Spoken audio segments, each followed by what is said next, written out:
Yeah, this goes back actually last fall.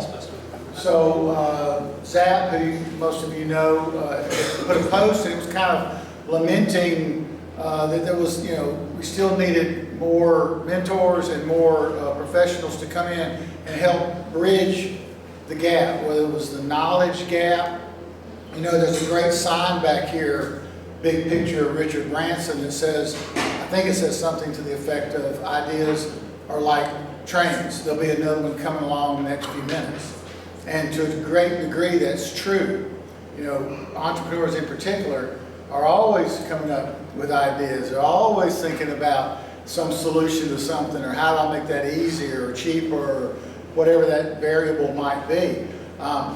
This is the gap that we're talking about, is between what's a great idea, what's maybe already a prototype, what's already a working piece of software, and how do you make it investable? Because that's two different things. Somebody saying, I like your idea, or I see how that could apply, or that, that could be helpful and so and so, is a lot different from somebody saying, I'm about to hand you money to go make this thing work, right? Big, big difference. So what we're trying to do with the investability assessment, and with Scott Ralston here, who I got connected with early in the year, and it was really still noodling around. I'd gone to see, how did the Dow Jones start? Well, it was these 1,000 companies, and they set up values, and that's how that tracking started, back in the 50s and 60s. How do angel investors kind of have an analysis or some pre-analysis, so that you're not just walking in cold and saying, here's who I am, here's what I do, here's what we got, etc. So we're trying to take that step and say, get a little summarization. Here's an idea, it's already at this stage, and it might already be working, right? It may just be seeking new customers. Maybe a marketing challenge more than a development challenge, that type of thing. But we take it right at that moment where they come in. And so far, we've been fortunate enough to talk to 15 different companies, and they came from exactly where you would expect, all over the place. Some were just getting started and looking for $150,000. Some are in their 7th year and they're looking for $3.6 million. All right? But we'll talk about how we try to help educate the founder to what's missing. This is what's missing in your investability quotient. And then educate the investor, hey, this person's come further down the line. This person has a gold star, and or this idea, or both of them together, right? So we don't look to displace. Sit down and relax. Thank you. We got it going. Oh, good. So we don't displace what a VC or a PE firm. We just try to augment it, right? So we're not saying, hey, use this and make your decision from it. We're saying, hey, here's another little guideline when you're looking at this company, and before they walk in the door, you're going to know more about them than you would normally, just from going and looking at the website and stuff. We may already have their deck, we may already have an analysis of that, and that type of stuff. So yeah, Scott, introductions.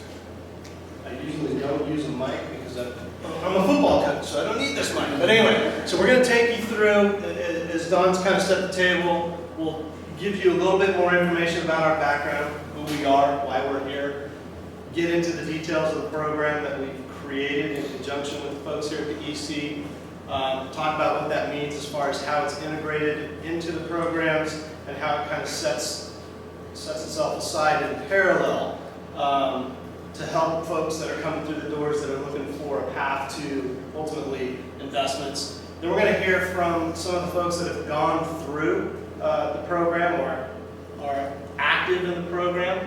They'll talk a little bit about what they've learned from us and vice versa, some wins, some losses, some successes.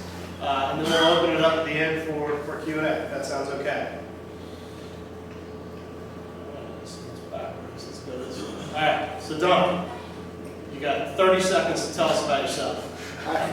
Why are you here? Why I are you was born in a little. No.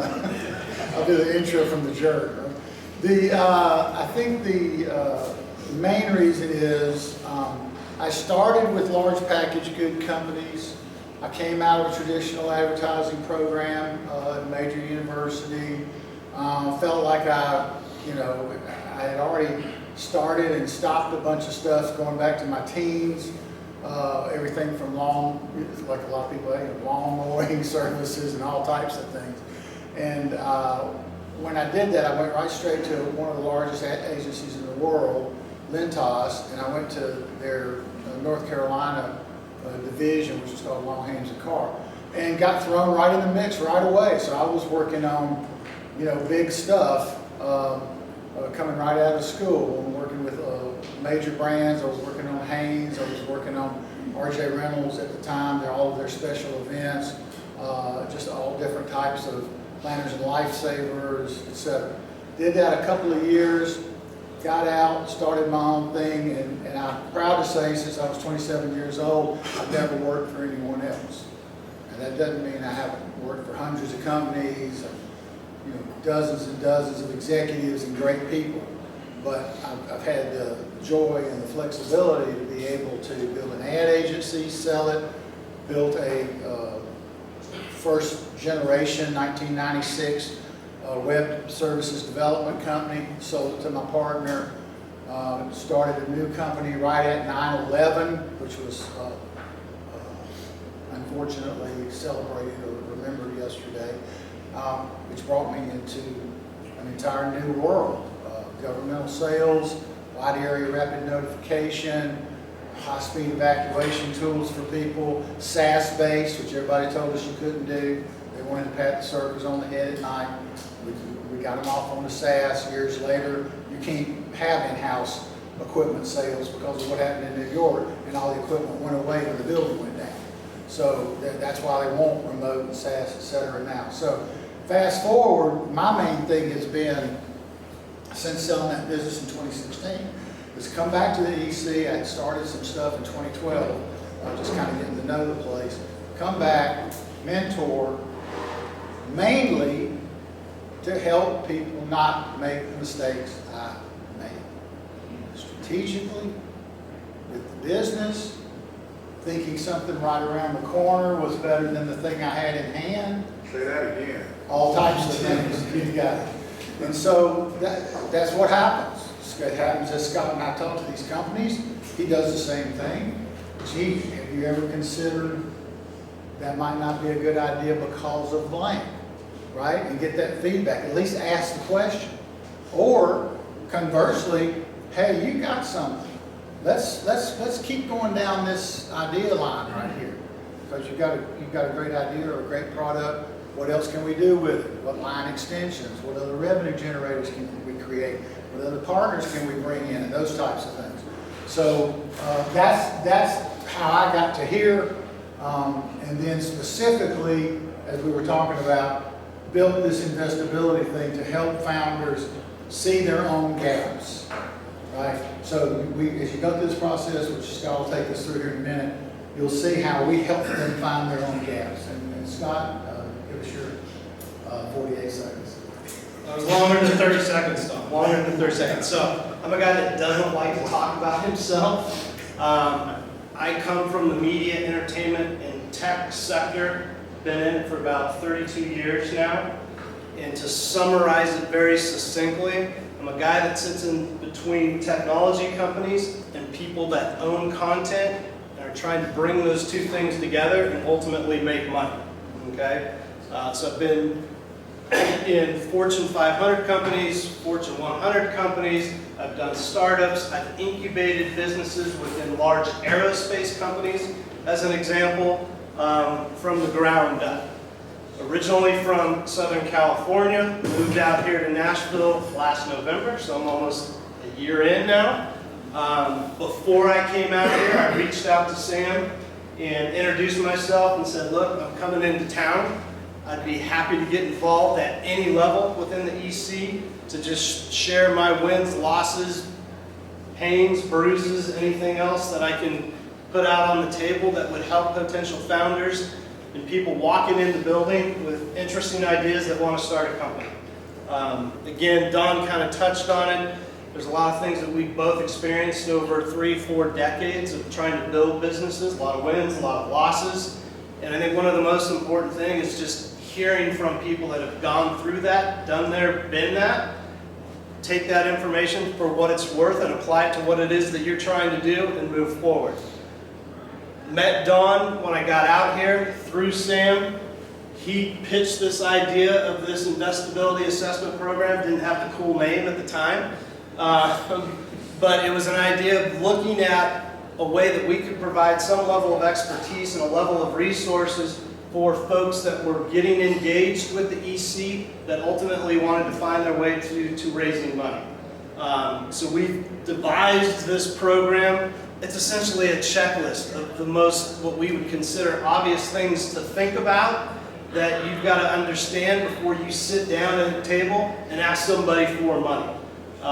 It's not necessarily rocket science, and it's a lot of things that we've kind of learned along the way as we've been building businesses and losing businesses, winning businesses, so forth and so on. So I will keep it moving there. So there's two primary objectives of this program, and really it's helping entrepreneurs understand what investors are looking for before they write a check and lowering that investment risk for them. But also, as importantly, getting you set up for success and going through that checklist, just to make sure that you've got the simple things in place, like a business plan, as an example, right? And so we've devised this program that's got made up of 2 different interviews, a series of questions. We've got a scorecard associated with it to kind of quantify where we think you guys are at in the development of your business, and then we identify those gaps and sit down with you and kind of work through the best way to address those things to get you prepared to have those meetings for the investors, okay? I will be the first to admit, I'm not a bank.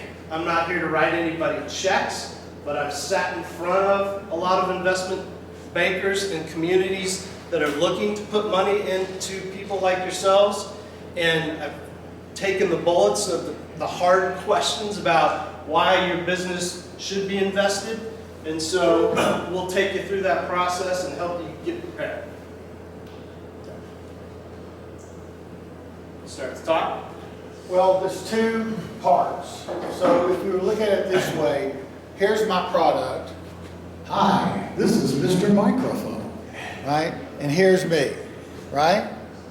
Now, I could look at this all by itself as a new microphone that you speak into and it connects you to 100 million people simultaneously. Whatever the big promise is that you're bringing to the table, right? So whatever it is, I can look at this or this technology or this widget or this gadget, and I can look at this, right?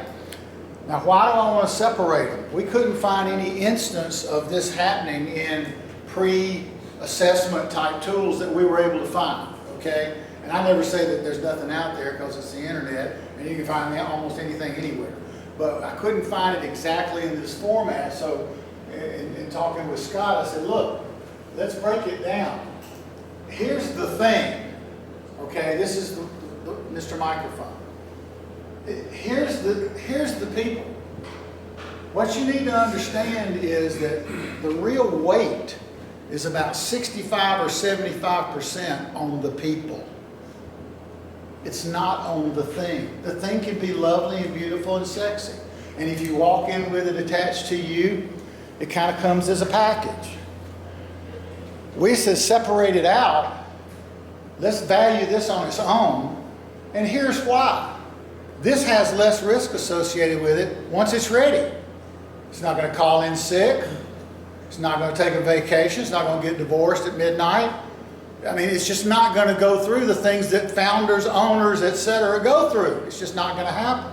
So we put about 35% of the weight on how good is this idea? How powerful is this total addressable market? What's the total, up-end gross, revenue that could come off this thing each year? But over here, we're really trying to dig in.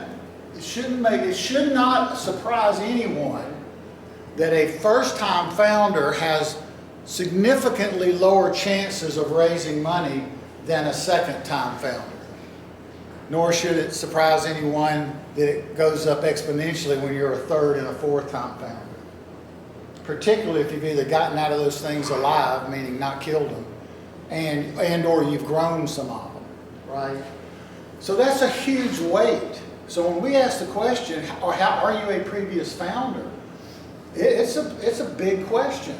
And if it is a one time, how are we going to convince the average investor that this person, the first time out of the box, with this particular idea that they've come up with or that they've gleaned from their industry or wherever they got it from, and can be successful doing it? I asked the question, and Scott and I have talked about this before because we've been in these situations. How tough are you when your spouse hangs over you at 3 o'clock in the morning at the kitchen table and says, "What are you doing again? Why are you still here doing this?" You know, and the thing hadn't taken off yet, or you hadn't found the funding yet, or whatever it is. Mark Montgomery was here a week ago, and he said, entrepreneurism is a gateway to divorce. And he knew. And some people raised their hand. It's okay. Because there's this whole thing about the passion that you have to be successful. If that other person who's important to you in your life doesn't share that passion, you got to do everything you can to get them to at least accept it and understand, and that there is, you know, potentially a pot at the end of the rainbow, right? And get them, continue to keep them on your side, even when things didn't close, even when that deal didn't come down, even when that sale got delayed, et cetera, et cetera. And those are just the real world tactical things. So that's why we approach it like this. You know, what's the product? How big's the market? Da, da, da, da. Who's the competitors? Da, da, da, da, da, da, da, right? And then over here, who's going to run this sucker? Who's actually going to do this? And do they have the strength, will, stamina, and past experience to be able to pull it off? Well, now I'm getting a little closer to getting to my checkbook. When some of those answers are yes, or some of those indicators are positive. Scott? Yeah, and on the topic of spouses, real quick, if it makes anybody feel any better, I've been married 35 years now. My wife considers me a professional hobbyist. Right? And I take that with a grain of salt, but I hear that every single day when I walk in out the door. What are you doing today? Why are you just playing around on your computer? To Don's point, right? You're up at 3 o'clock in the morning and no, I'm not looking at things that I shouldn't be looking at. I'm actually trying to help a business move along. So tactically, the way that this is set up, and again, we don't need to read the bullet points to you, but it highlights specifically the core pillars of the types of information that these investors are looking at. The way that we've set up the program is it's essentially 2 interviews. Usually they last about an hour or an hour and a half. Don will take one section, whether it's the business or the idea, and sit down with the potential founder or founders and take them through that process. There is a questionnaire that ties back to these pillars of information that typically a founder is looking at, that we will have you guys fill out before you come into that interview session to ensure that you're thinking about all the types of things that we want to take you through in that 90-minute session. And then the same for the analysis on the entrepreneur or founder is another 60-minute to 90-minute session with either Don or myself to go through kind of the areas that you see on there. Evaluating your leadership capabilities, the ability to plan, execute, adapt, those types of things. So that's the way that the program is set up. We're in the process of getting the documentation as you enter the portal on the EC to make that stuff available so that you can download and go through and kind of do the homework session. It's not too laborious or too tedious, but again, it helps you prep to come in for that conversation with Don and stuff. Anything else you want to add there? No, just that we're able, once we do that, we can kind of separate these 2 things out. We stitch it back together at the end. This product, this founder. And we come up with a quantitative and a qualitative summary, which helps. Oh, did I go off? Turn my mic on. I'm muted to be kind to you. So anyway, we bring these 2 components back together, and we come away at the end. And look, this is if it's 81 or if it's 72 or whatever like this, a different interviewer and a different analyzer might be 75 and whatever. But we're not seeing the difference between somebody who's coming in at 40 and 80. I mean, we understand the kind of subtle differences between some rankings and the dramatic differences between companies that like have a huge gap. They don't have any business plan or a deck or anything, or they don't have this, or they talk about what customers are going to do, but they never actually try to sell it to one. Those kind of things, those kind of baseline type things. So we do take these things, separate everybody out, put them back together, and say, is this the right product for this person? Is their experience and their will and their stamina and those kind of things going to take what it gets here? And when you're talking about something that you create for a very small amount and you intend to market later for a very, very, very large amount, these little mini steps and many things are things not to be jumped over. And sometimes just the small things, that's what I say about coming back and biting me in the butt before. I minimize the importance of certain trends or actions or things internally, and they turned into big, huge problems because I didn't address them on a timely manner. I didn't address them in the right way. So that's the other thing that we're trying to do is let's get all the stuff on the table that's really not being properly addressed. Yeah, I think that's fair. And again, to Don's point, we take this scoring process, evaluate the business as you see here, and then secondarily evaluate that entrepreneur, pull that information together, and we come up with that summary, sit down with you and kind of take you through at least our assessment, two guys' opinions, right? And again, the goal is really to help identify things that are potentially missing or lacking, or bring to the forefront things that you may have not thought about that, again, are going to be important to the investment community before moving to that next step.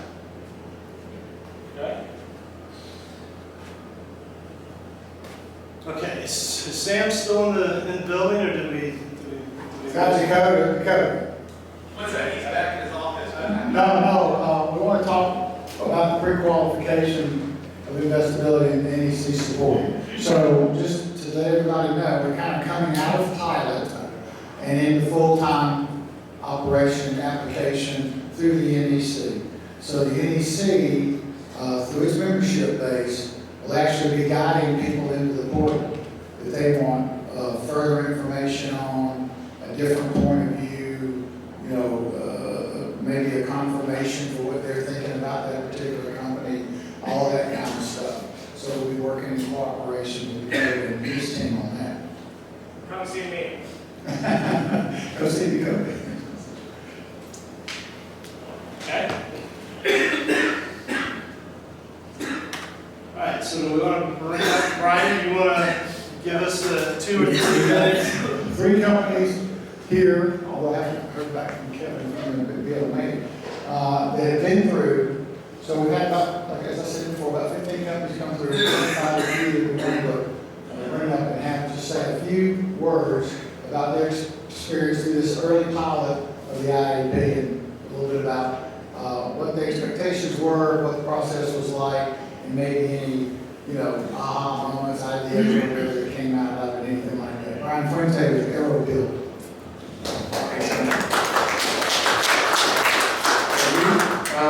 So I guess we met, feels like 4 years ago, but just a few months ago. 3 months ago. Yeah, and we sat in this front room up here, and I really didn't know what I was getting myself into. And I just got connected with this wonderful human, Don. And we sat there and we talked for an hour about what I was trying to accomplish. And we got some dry erase markers, and he wrote out a whole plan and tried to understand exactly who I was and where I've been and what I'm trying to accomplish. And then he took all that information, digested it, and I think we've talked almost every day since then. But I can't speak highly enough about Don and what they're building with this program. I think there's so much value in that. I've never raised capital in my life. Everything I've done is bootstrap, and we're at that point now where we need to do that. And so through his lens and his background in this, it really gave me a lot of, I guess I was able to speak differently when it comes to talking to potential investors and that kind of thing. So this IAP program has taught me a lot about raising capital. It's taught me a lot about my own business. I think we've changed a lot about the plan over the next 3 to 5 years, just simply off of conversation, because sometimes we're moving so fast as founders and entrepreneurs that you really don't understand where you're really, you think you know what you're doing, where you're headed, but Don has really helped me there, and I think we're getting close to landing a deal. And if it wasn't for Don, who was able to help put this together, I don't know that this particular person would be as comfortable without this program. So kudos to you guys for this amazing IAP program.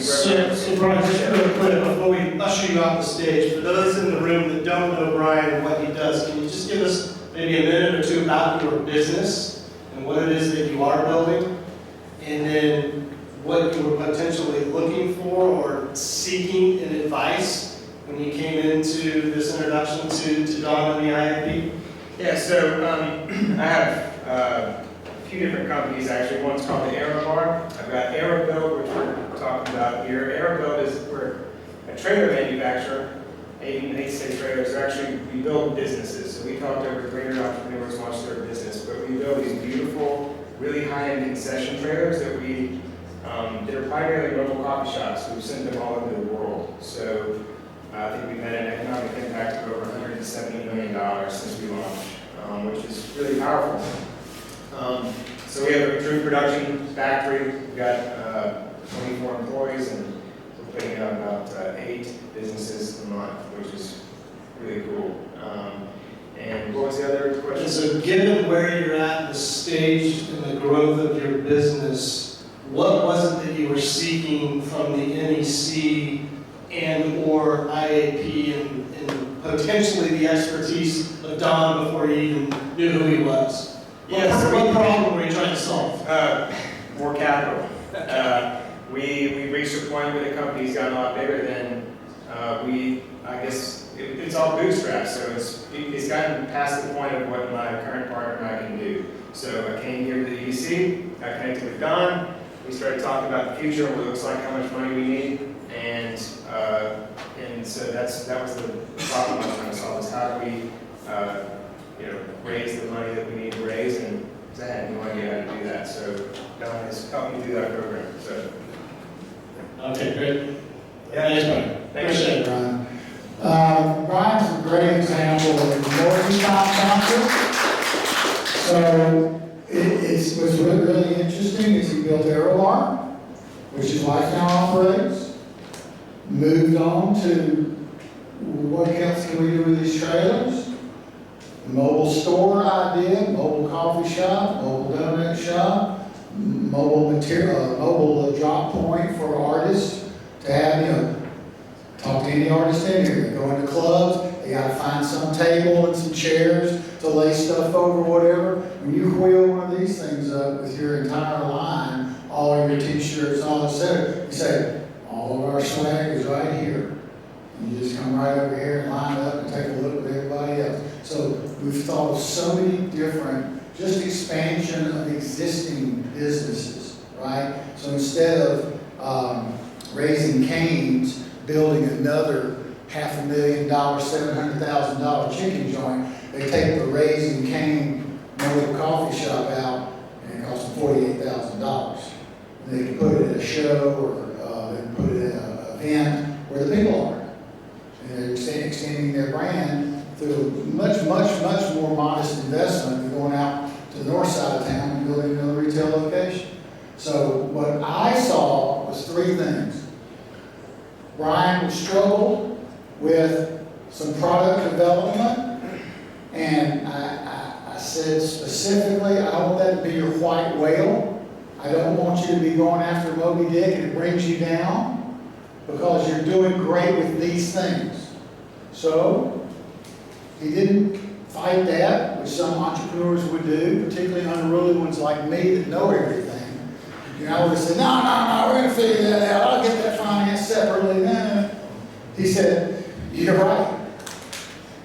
And I think that was part of the process that brought some of the new focus, was you were ready to focus on that, and all of a sudden somebody showed up that was ready to focus on franchises. That's what we're talking about, timing. So he's a great example of the product using both sides of the brain, very creative in design, very business oriented in how to make these things get off the ground and go. And so a delightful experience to have him come to the IAP. Kevin, is Kevin here? I don't think Kevin made it, but he sent me a note that he was having problems. And I didn't text him back. So let's get vocal brain, Michael. Vocal brain, I'll let Michael tell you about this story. Hello, Michael.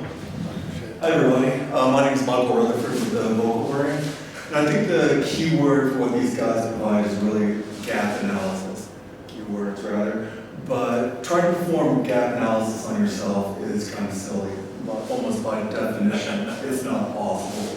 You're not going to see the things, you're not going to have the perspective and background. Our specialization, our knowledge is in music, in design, and technology, delivery, artificial intelligence, those kind of things. I've been here in Nashville doing healthcare consulting off and on for about 20 years now. Worked with a dozen startups. Never once did I ask myself, where's this money I'm spending for delivery coming from? Never even thought about it. It was just there. My job was to manage the budget and deliver the maximum amount of bang for the buck. But I didn't have considerations of other things. So I think I approached these guys with pretty solid planning in play, because I'm a designer, I'm an architect, right? And so all that stuff is pretty solid. But there are huge gaps on other fundamental things to make your business successful and our business successful. And going through and answering those questions was an invaluable exercise. It let us know where we needed to focus, what do we need to do, how are we going to get this past the finish line. I've been working with this advice from Mark Cuban, where he basically said, run as far as you can in your garage, bootstrap, do what you can do, put in the sweat equity until you hit a brick wall. When you hit that wall, raise your hand, reach out for help, and the right people will find you, and certainly did in this case. So, if you have the opportunity to work with these guys, take them on. Thanks.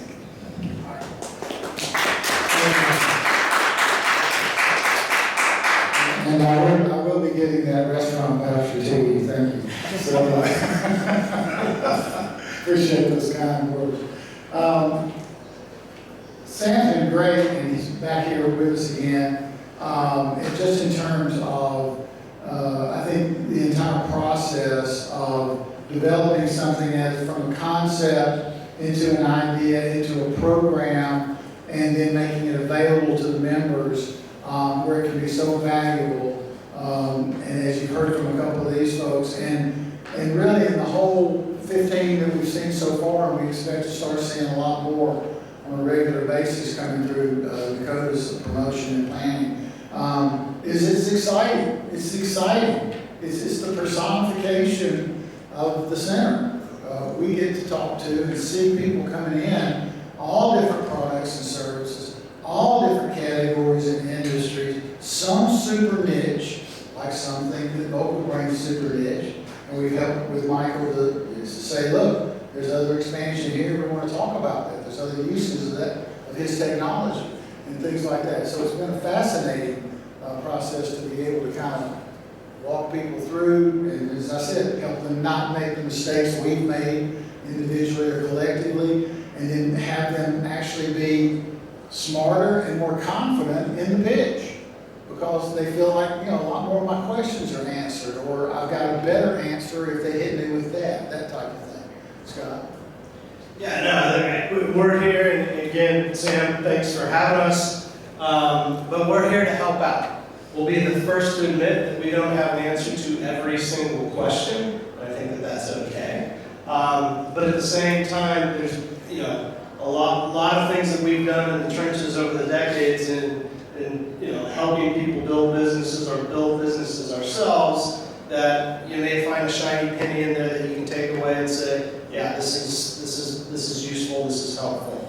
I wish when we started this program, it was interesting because I took a step back and I've done a few startups back in my early 20s, and most of you are founders, you know, I mean, you're just full speed ahead, nothing's going to get in my way, and you don't necessarily stop to think about the ramifications of actually building a proper business or business that's ultimately going to succeed. And when we sat down and started putting this program together, I told Don, I said, you know, it would have been really cool when I was 23 years old and starting some of these companies if I actually stopped and answered some of these dumb questions myself. Not that they're dumb questions, but you don't stop to think about just the basic fundamentals of what is required to build a business. And if you've never had that experience, and Michael's a good example, he comes from a technical background, like he said, the designer's background, didn't necessarily have to worry about where the funding and the revenue was coming that was going to take care of the business, because he was tasked with certain responsibilities. He steps outside of that world now and is building his own business, and he's like, wow, there's a lot of other things that really have to happen to pull all of this together. So that's what Don and I are here for, to help, you know, shine a guiding light when and where we can as you guys are going through this journey. So, Sam, again, appreciate you having us in. Open up the floor to questions. Yeah, I think this is implicit in what you presented, but I just want to get it clear in my own mind. Were you addressing basically people at the ideation, you know, conceptualization stage? I don't think so. I think you were thinking of it telescoping out. But there are elements of assessment for slightly later stage things that aren't explicitly in here, Right. like in particular valuation. Right. And it can be of the company or of the technology or whatever. But could you address sort of the stage adjustment, you know, to go through, and particularly as it relates to We pricing? said that probably Good question. what the reality would be is early first-time founders, maybe some second-time founders, that they would be in the startup, seed, up to first round type phase. So when you get into, you know, large enterprise type, as you say, valuations, things like that, we were less concerned with that than we were that they can get through that seed, pre-seed, seed, or initial round to get this thing going, right, and then start to flesh out all of those other pieces. So it's definitely, even though we've had some 3- and 4-time founders come through in those 15, we were definitely thinking in the first, second-time startup world and in the lower levels of tiers. So this is not for the pre-flight candidates, is that right? I'd let one of them answer that. Would this be applicable for a pre-flight candidate? Would this be applicable IAP for a pre-flight candidate? Yeah, I think the good thing about this assessment is that you could, again, part of the quantitative analysis is if you come in with something almost as raw as an idea, now you're still going to answer some questions, make it actually that idea fundable. But so yeah, so pre-flight is for kind of our idea of plan stage companies. Maybe you've got a little traction, you've sold something, you've made something, your services as a product. Pre-flight really helps you think through about 10 modules to really encapsulate that idea. Right. You can then take that idea, answer a lot, if not all of these questions, to really see the investability. Again, this is one thing that I love about IAP is that it's not, the outcome isn't Scott and Don's opinion.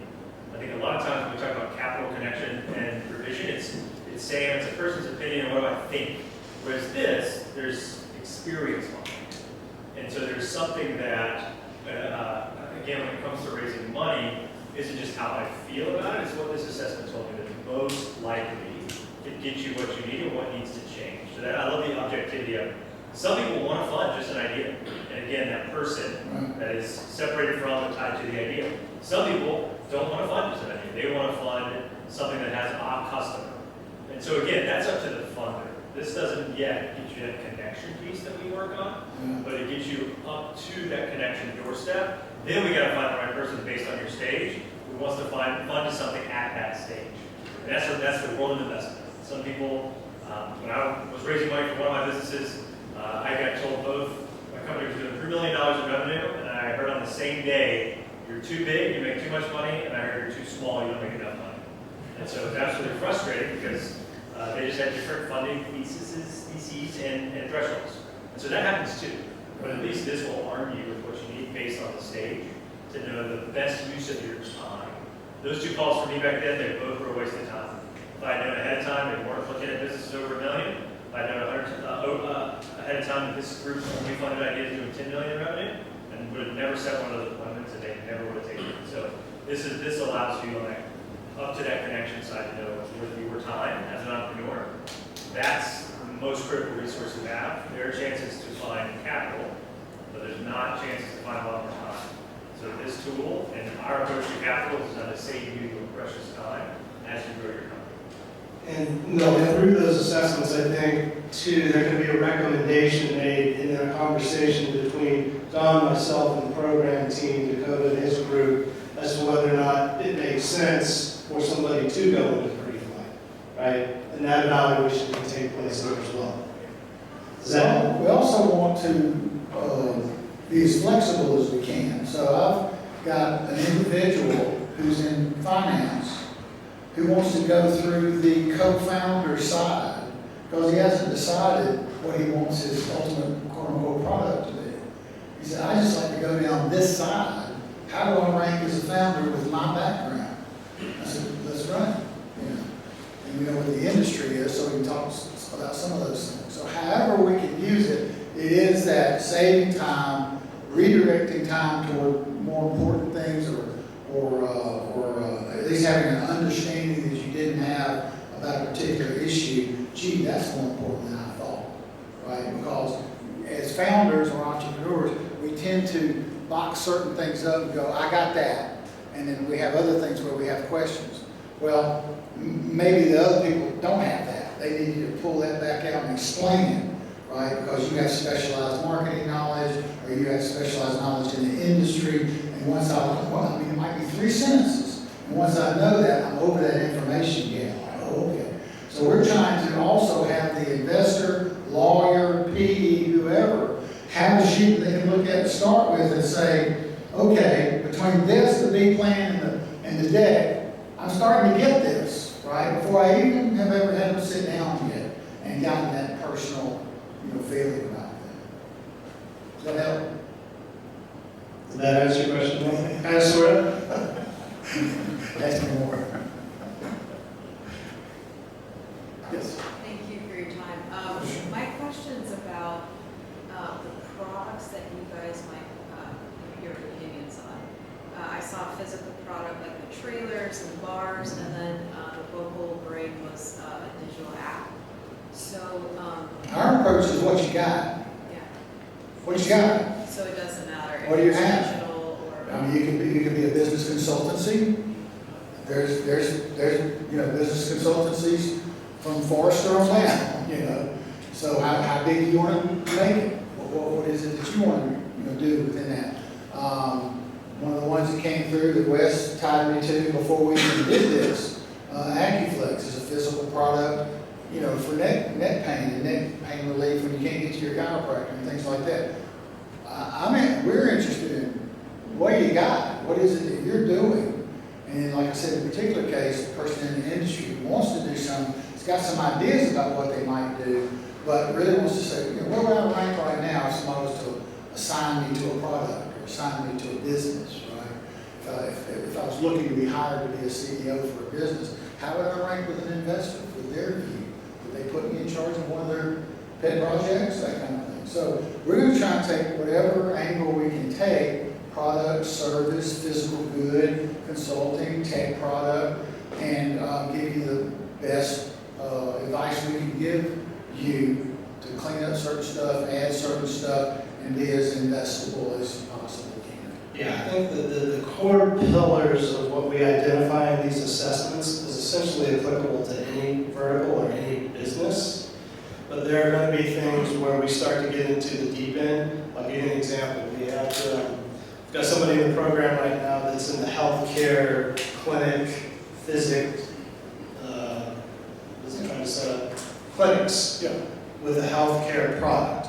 So we've taken him through the process, and then when we get into the details and the specificity and the expertise on the medical side, we're the first to say we need to pull in additional resources that understand this product better. We can get you so far and answer so many questions, address the primary pillars again of what would potentially make you investable or put you in a position to be investable. But if there's things beyond our expertise, we'll go out and pull those resources in and point you in a different direction to help.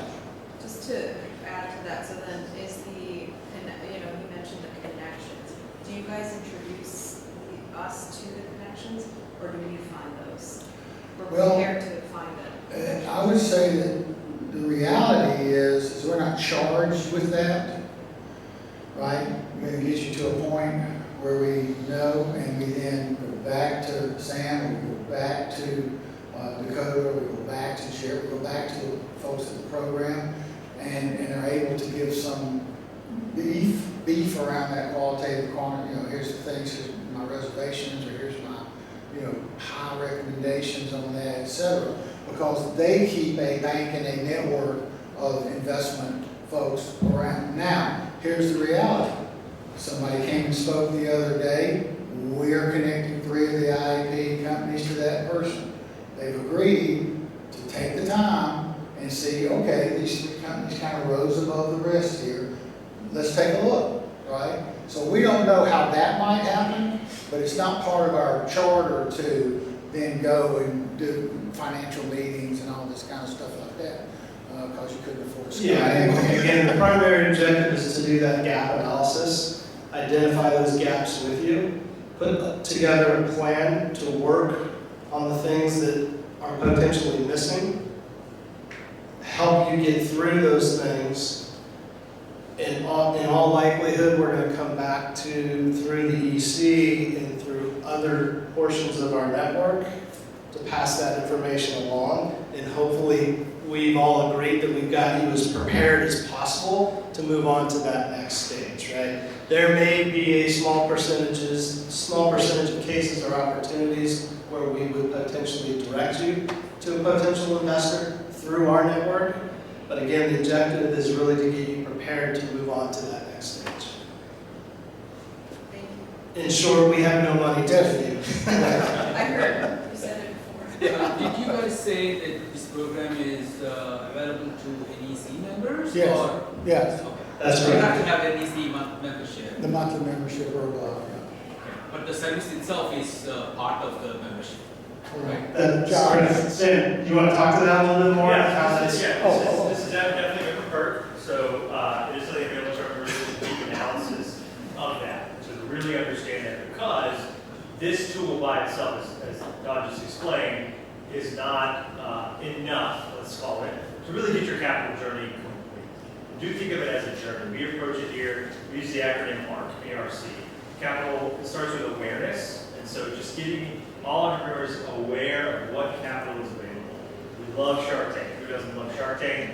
Not everybody's a fit for Shark Tank. Shark Tankification of entrepreneurship. There's some awesome things about it, but it's like the American idolization of the music industry. Like, yeah, it works kind of for some people every once in a while, makes it great for TV, but it's not really what most people's journeys look like. So awareness is, there's venture capital, there's, again, there's debt, there's equity, there's grants, there's non-diluted, there's all sorts of capital available to business owners. On the member side, I think Trey just shared recently with a whole list of grants and other programs that we found now at University of Nashville. So awareness. 2 is readiness. That's exactly what a tool like this does. It makes you aware of types of capital, but it gets you ready when you need to be ready to then connect. So awareness, readiness, and connection.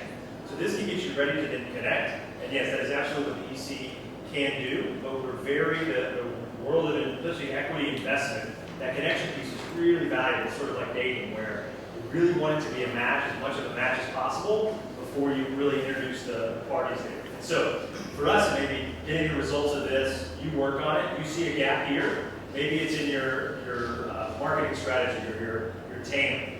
We have over 200 advisors in our network, and somebody's a specialist on those.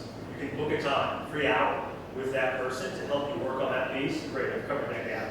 Now I'm ready. You come back to us, Jared, and you're able to say, okay, based on your industry, your check size, what you're trying to get, where you're trying to go, here's 3, maybe 6 people in our investor database that we think would like to see this. We'll ask you first. Would you research them, research these capital providers, individuals, institutions, whatever it may be? Would you like to meet with them? If you come back and say, yes, all 6, yes, these 2 especially, we then go to them. Hey, you've got an entrepreneur, here's some of their vitals. Would you like to meet with them? They've got to say yes. So you both said yes, double opt-in, then we'll set up those meetings. You go take those meetings, you pitch, you come back, tell us what they said. You were great, you were terrible, you didn't understand this slide, they don't agree with your numbers. Again, 200 advisors in our database. Let's work on some of those new gaps that you found in the heat of the pitching that investor, and let's get you to there.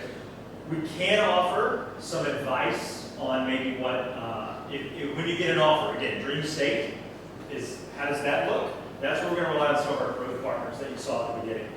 That's where you've got folks, especially like these 2 who have seen a ton of deals. We're not going to tell you, hey, you absolutely got to take it. We're not going to tell you, hey, steer clear. That is your decision to make. But we can say, and our advisors may say, typically we expect to see this kind of an arrangement, or this could mean this down the line. At that point, though, when you get an offer, we will happily connect you with financial experts, especially legal experts, because you are signing legal documents. We are not legal attorneys, but we'll connect at that point. But again, great problem to have at that point when you've got an offer on the table. So that's the continuing to work on here, awareness, readiness, and connection. This tool sits firmly in the readiness piece, but makes you aware of what's there, and it's going to help you with that connection. So this absolutely is kind of a hub around which everything rotates. Yes. How much, so I guess I have 2 questions. One, how much of this is like a structured questionnaire versus like the whiteboard session to like really dive into it? The inputs are a structured questionnaire. Yeah, so some points that you just saw up on the slide, we have a questionnaire that take you, well, again, depending on how much work you've done with your idea, whatever it is, take you an hour to 2 hours to fill out that questionnaire, right? The idea is to get us kind of pre-step before you come in and have that conversation. So once that information gets submitted, Don and I will go through and review it, right? So we're more prepared to come in and have an intelligent conversation, and so we can get through that 60 minutes or 90 minutes as quickly as possible, and not that we're trying to get you out the door, and to identify very specifically the things that we think you may need to work on. And the next question specifically on the founder, co-founder side, understanding the historical performance of as somebody just flopped over and over. But one thing that I'm really curious on is specifically co-founder compatibility, right? Like if we're looking to grow the team, or like what strengths are we totally missing? Like the mistake I've made is getting alongside people that I really enjoy and get along with, but we're the same person, right? So we don't make a good team, we just have a really unbalanced team. Yeah. That's, unfortunately, that's endemic in work life. I mean, seriously, my CFO for 14 years just annoyed the crap out of me. And Larry knew that, and Larry couldn't care less. He was an engineer, he came together. But he taught his other side of the brain how to work. He ended up being in finance with IBM, he traveled all over the world, he built a CD plant for him in Charlotte using his engineering skills. We were so totally different, and it was so totally perfect. Well, because he would ask the questions I wouldn't. Is there a landmine that we don't see that your assessment might see, or like, hey, you're totally missing this type of individual in your organization? I wouldn't say we get down to personality analysis. Yeah, I don't know that we've got a perfect formula for that, but you as a founder or a co-founder walking in the door with that as a potential concern, I don't want to sound like a psychiatrist in that session, but let's talk about it, right? Because it's definitively potentially a big problem, or it's going to work to a strength, but if that's something that you want to work through, some of it will probably come out in the assessment to begin with as we start looking at the team that you've assembled. But if it's just you walking in the door and we just have them on paper, we're not necessarily going to see that in a 60-minute discussion unless you kind of bring it to the table. Cool. I would say, though, you are correct. We tend to be most comfortable with those like us, and we attract those people, and those aren't necessarily our best business partners, right? And I learned it the most with Larry, that because I wanted to kill him for the first whole year, right? But then I realized, oh, he's the one that piped up and said we shouldn't do blank. And 6 months later, we see that blank was not a good idea or whatever. So, real quick, I want to recognize you, but I do want to say one thing in regard to what Sam said. One of the conversations, or one of the comments I heard a long time ago, this was probably October, November, was if we send somebody uphill to talk to somebody, right, the call we want back is, we didn't do anything, but thank you. That's the kind of people we want to talk to, right? So that's their equity, that's their, gold coin bag, is who can they talk to seriously multiple times and then still not get a deal done, but these people are still saying, you're on the right, you're bringing us the right people, right? So if we do another step in clarifying or making a little shinier our understanding of what this person's really doing, then that's one of those, hopefully, knock on wood, hey, we didn't do that one, but my gosh, that was a great referral. That's what they're looking for. So to keep the integrity of the EC's referral process going. And you have a question. Yeah, this program also sounds like a great way for people to also iron out a business plan. Yes. Even if they're not actively looking for investing or looking about it currently. Is it supposed to be exclusively for people looking for investing, or is it more or would there be a different program, I guess, for people that just want to help out? Let's put it this way.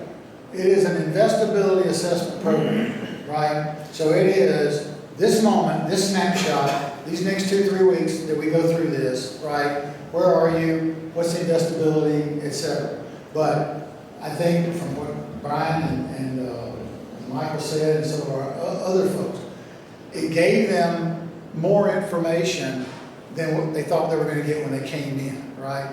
Because we asked and we took the questioning out in some areas that were outside their day-to-day comfort zone, or whatever, right? And that's what third-party analysis is all about. That's what independent consulting is all about.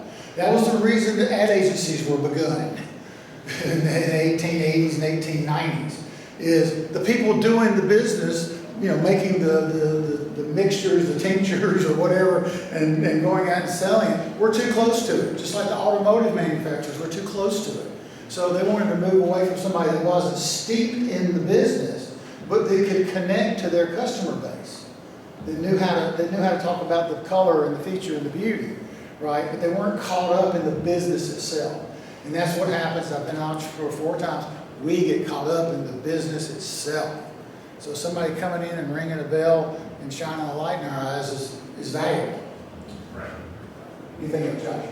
Maybe I misread it, but you said the founder is about 70% of the equation. Why doesn't the scoring flip-flop? I would think you'd want more points awarded to the founder versus the idea. Well, that's what, I may have said it wrong, but we double the weight on the founders than we do on the Because it looked like it said 100 points for the product and then 40 points for the founder. Well, that's a little bit different than the way that we look at the two sides of it. So there's a 40-point ranking scale under one, there's 100 under another, but that doesn't really relate to the final score. Yeah, I think, Josh, look at it as 2 separate components of the scorecard. 40 out of 40 is just the way that we've rated the founders specifically, and then the business idea behind it. There were more attributes of the business that we were trying to assess and quantify, and we just created a scorecard based out of 100 points, right? So you could look at it. It's not necessarily weighted that way, right? There's just more criteria. There's more criteria for the business itself. If you score 36 out of 40 as a founder, you're probably in good shape. If you score 35 out of 100 on the business idea, you probably need to go back to the drawing board. So that's when we stitched it back together, and we had our own qualitative. And that can change the score a couple of points.